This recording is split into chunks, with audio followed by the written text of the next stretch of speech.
I pulled myself out of bed and I want to see it, could go see it. It's about my very first asthma attack at 4 years old. Um, and I'll say it real quick. I'll try to say it in 1 minute, okay? It's a good story, but it's a long story, but I can make it fast. There was one morning about 4 years old. I woke up like 5 a.m. I was so hungry. I didn't eat dinner the night before. I was so hungry. I pulled myself out of bed and I pretty much just dragged myself on the wall and plopped myself down in front of my mom's door. With the with the strength that I could muster, I said, "Mommy," and I called her with the weak as hell calling her. I'm hungry. And she said, "I'll be there soon." She's like, "Miss soon come." In Jamaica, Miss soon come could be anywhere from We 5 minutes soon to an come. hour. I'm not, it Maybe could be anywhere, right? And she probably just thought I was being a baby. I just thought I was just being a child, like, I just need my mom, whatever. But it was frightening. I thought I was dying. I thought I was dying. I never felt hunger like that. So I thought I was dying. And I'm four. mm. Remember that? I'm four. She didn't come quick enough because I was dying, right?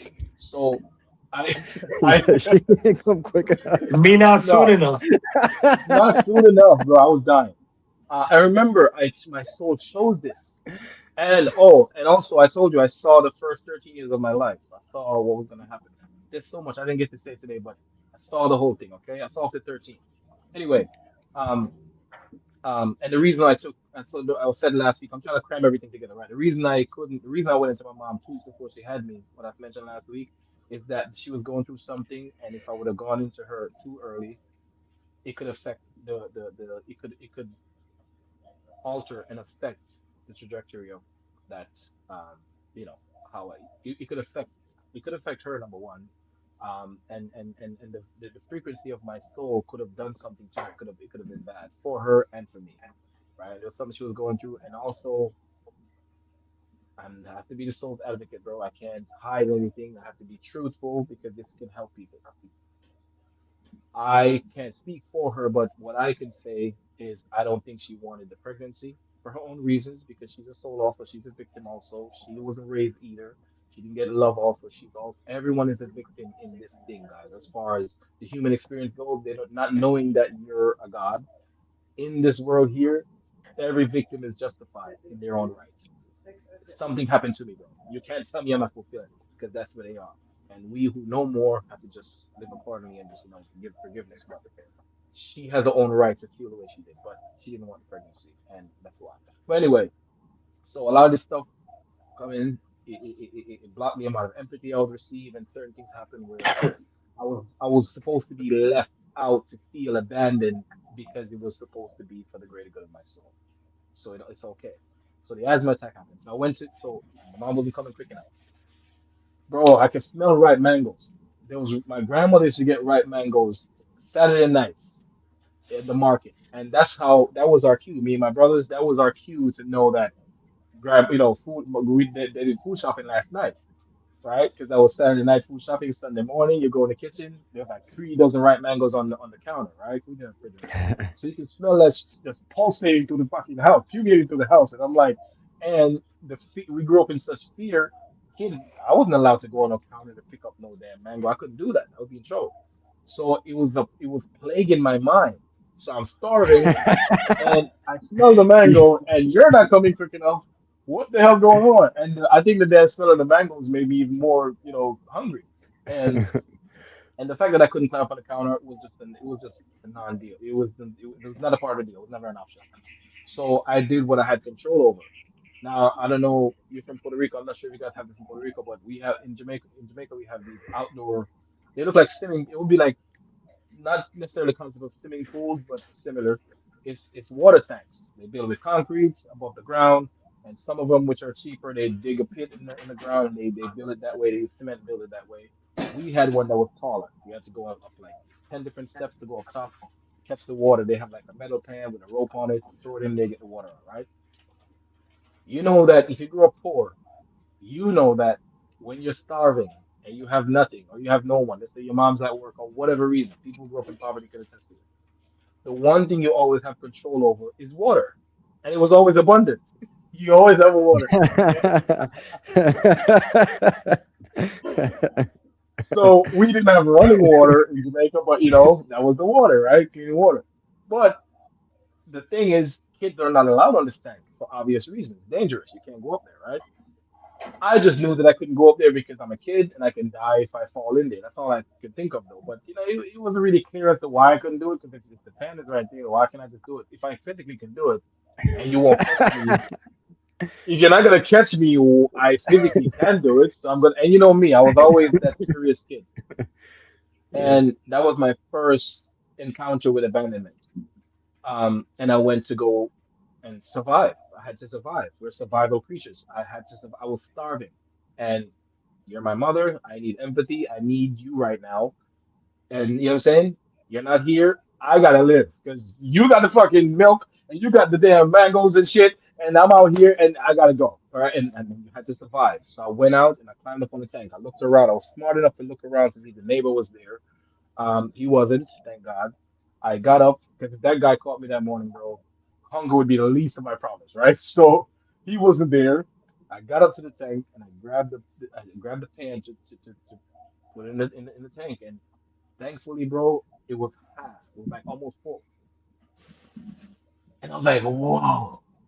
It was such a beauty because the fact that I'm on the tank already is crazy. But if I'm out there pouring Mhm. the damn thing in the thing trying to catch the water out, you about to be dead.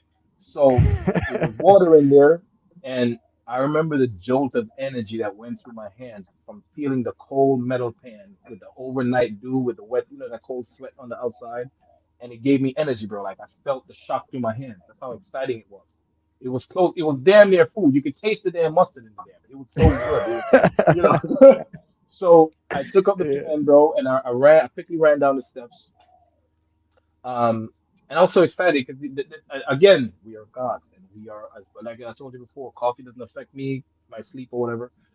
As hungry as I was and as weak as I was, crawling to my mom's bedroom door, I had the energy to pick up a damn pan and whatnot because survival. The adrenaline came in. Yes, yes, the vessel was hungry, but I had the energy because I had a will. I had a will to survive, so I had energy. Right, so there you go, right there. So I went up, got the damn tank, got the pan, came down, went to the back of the steps, and started to scoop up water, drinking water. Right, and I'm happy. It's not mangoes, but it was good for now. Mhm. And bro, after a few sips, and I got full enough. I felt my throat start to lock up. Like I was like, I didn't know what the fuck it was. She was scary. And I tried to stick my hand down my throat, like, oh my God, like what happened? And everything started going through my mind now. Everything going through my mind. I'm like, is the water poison? Oh, that's why they're not supposed to drink it. Yo, I'm like, that's why they say not supposed to drink it. Yeah. I'm trying to think of everything that's like maybe I don't know what I don't know, and I shouldn't have been stubborn. And they told me not to do this. And I'm thinking of everything. Should they boil the water before you have to drink it? Is it only good when an adult takes it out? The fact that it was left overnight, the fact that yo, I'm dead serious, bro. The fact that and this is what bro, the fact that it was left overnight, did like the ducky come and put some shit in there? You're supposed to throw off the first batch and don't drink that batch. I'm my little brain is thinking everything. But the biggest monster is that, yo, I'm gonna have to fucking confess what I did. I went on the fucking tank. So I'm panicking, bro, but I'm dying now. So fuck all that. Anything is better than dying. So let me go tell on myself. So I ran to my mom's room and I'm banging with the fear of God pumping through me, bro. And I'm banging. And this was like a big alert for them. The entire house woke up because number one, I was a quiet kid. I was just like a docile, sweet little boy. Like I was just quiet. I would. Long story short, I would never bang on the door. Number one, that's rude in a Jamaican black house. Banging on the door on a Yeah, you Sunday ain't never morning, you banging trying to on the get door. killed. So right, so but the thing is, you're banging after I told you to soon come. Like I'm not coming quick enough for you. You're banging now. Ah, you about to die. So I'm banging on the door. She rushed out of her room, and I remember as she rushed out, she was like, "What?" And I'm like, "Me can't blow." I was like, me can't blow, me can't blow." I was like, I can't breathe, me can't blow."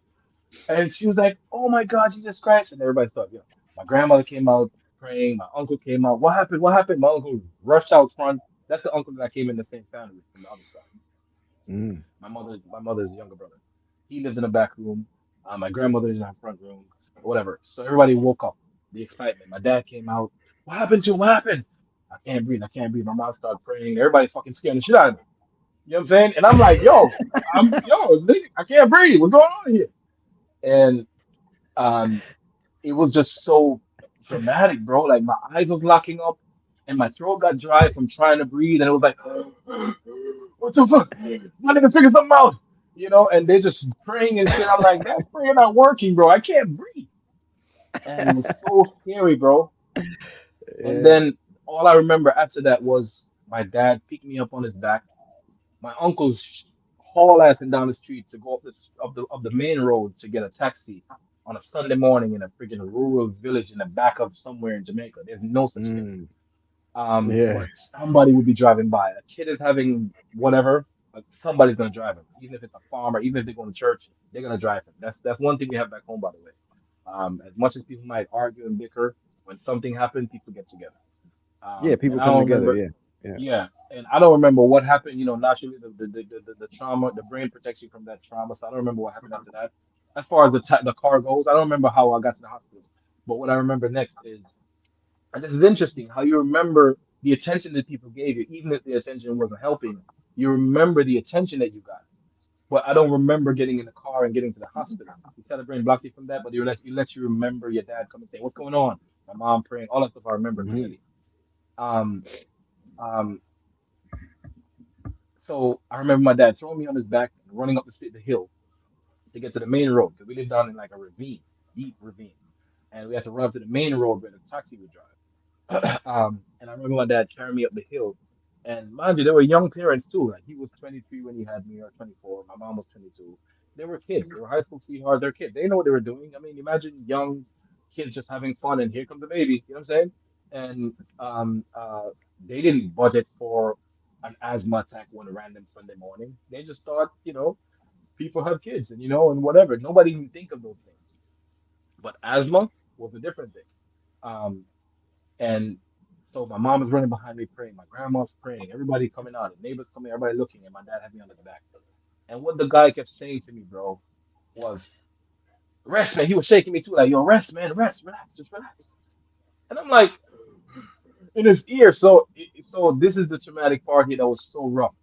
And this make a lot of people cry, but don't cry because this was what the soul shows. Okay, so imagine a 4-year-old. I'm on his back and I'm in his ear, right, breathing heavily. He's telling me to relax. I imagine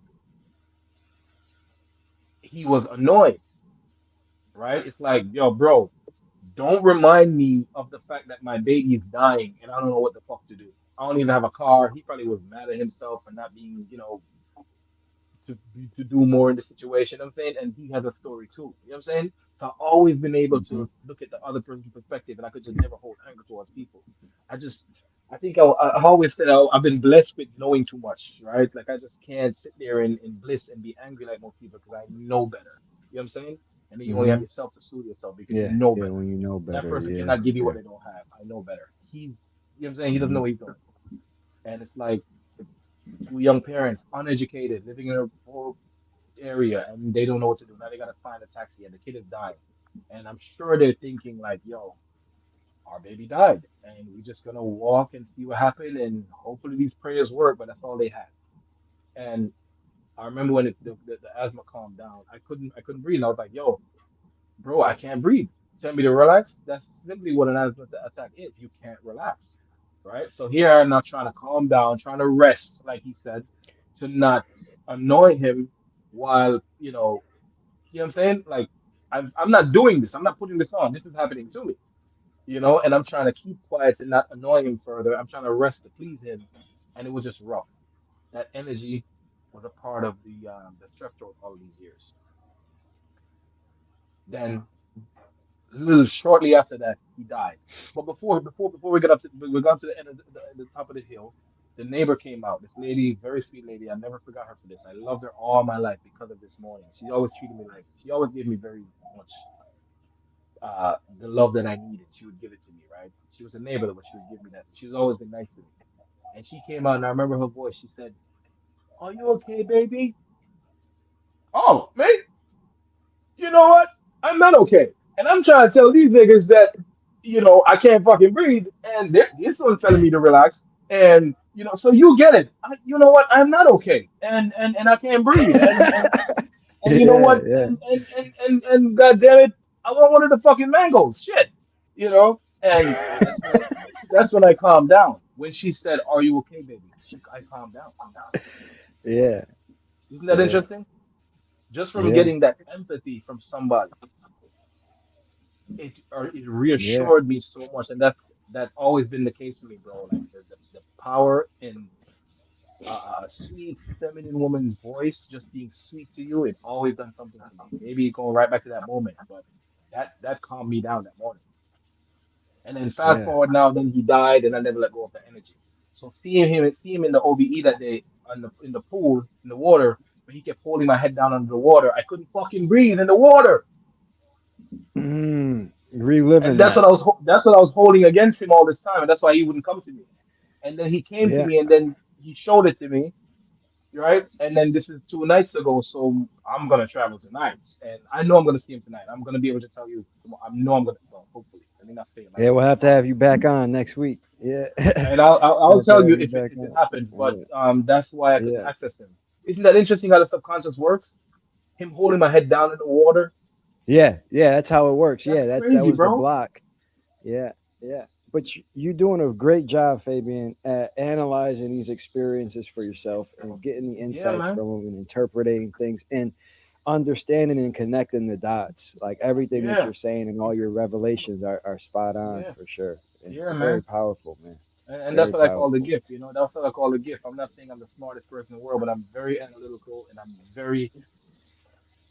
Bro, I Yeah. get introspective on everything, man. I don't care what it is. If I say something and I seem like it come out the wrong way, I make sure I make peace. I don't carry energy. I don't do all that stuff. And then that's the last part. So on forgiveness now, that was part of the forgiveness thing. I have a family member who's very close to me who I held this stuff against for a long time. My family, I've been betrayed by my family. I've had the roughest life